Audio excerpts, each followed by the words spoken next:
27 जून 2025 मनोरंजन जगत के लिए ये तारीख एक सदमे की तरह आई। एक ऐसी अभिनेत्री जिसे देश कांटा लगा गर्ल के नाम से जानता था, शेफाली जड़ीवाला, अब इस दुनिया में नहीं रही। 42 साल की उम्र में हार्ट अटैक से निधन हो गया। एक फिट और हेल्दी लाइफस्टाइल जीने वाली महिला की इतनी अचानक मौत ने हर किसी को चौंका दिया है।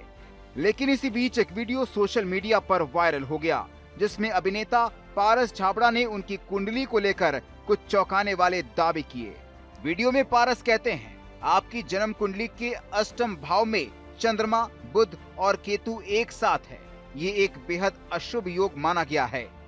दोस्तों, ज्योतिष शास्त्र में अष्टम भाव यानी 8वां घर जीवन में हानि, रहस्य, तंत्र मंत्र, उपघात और अकाल मृत्यु से जुड़ा होता है।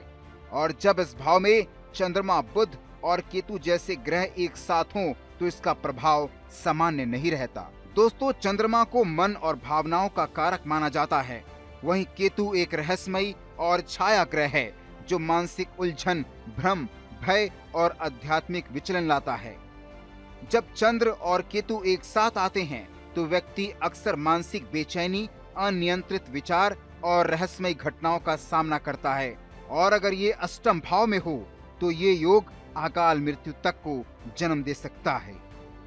बुध यानी बुद्धि, तर्क और संवाद का ग्रह, लेकिन जब ये चंद्रमा और केतु के साथ आते हैं तो व्यक्ति के सोचने समझने की शक्ति में असंतुलन आने लगता है। ये योग कभी कभी अचानक हादसों, मानसिक दबाव और आत्मनियंत्रण के नुकसान से भी जुड़ा होता है। ज्योतिष में इसे ग्रहों की त्रिग्रही युति कहा जाता है। खासकर जब 3 ग्रह एक साथ किसी एक भाव में आते हैं तो ये योग कई बार व्यक्ति के जीवन की दिशा ही बदल देता है। इस योग से प्रभावित व्यक्ति को जीवन में अचानक नुकसान, बीमारियां, डिप्रेशन और मृत्यु तक के संकेत मिल सकते हैं। ज्योतिष आचार्यों के अनुसार निम्नलिखित योग भी अकाल मृत्यु के संकेत माने जाते हैं। अष्टम भाव में शनि, राहु या केतु का एक साथ होना, मंगल और राहु की युति या दृष्टि होना, शुभ ग्रहों का बलहीन होना और अशुभ ग्रहों का प्रबल होना। कुछ लोग पारस छाबड़ा की बातों को संयोग मान रहे हैं तो कई लोग इसे भविष्यवाणी के तौर पर भी देख रहे हैं। लेकिन इस बीच सबसे जरूरी बात यह है, क्या हम अपने जीवन के बारे में पहले से ही सब कुछ जान सकते हैं? क्या कुंडली वाकई संकेत देती है?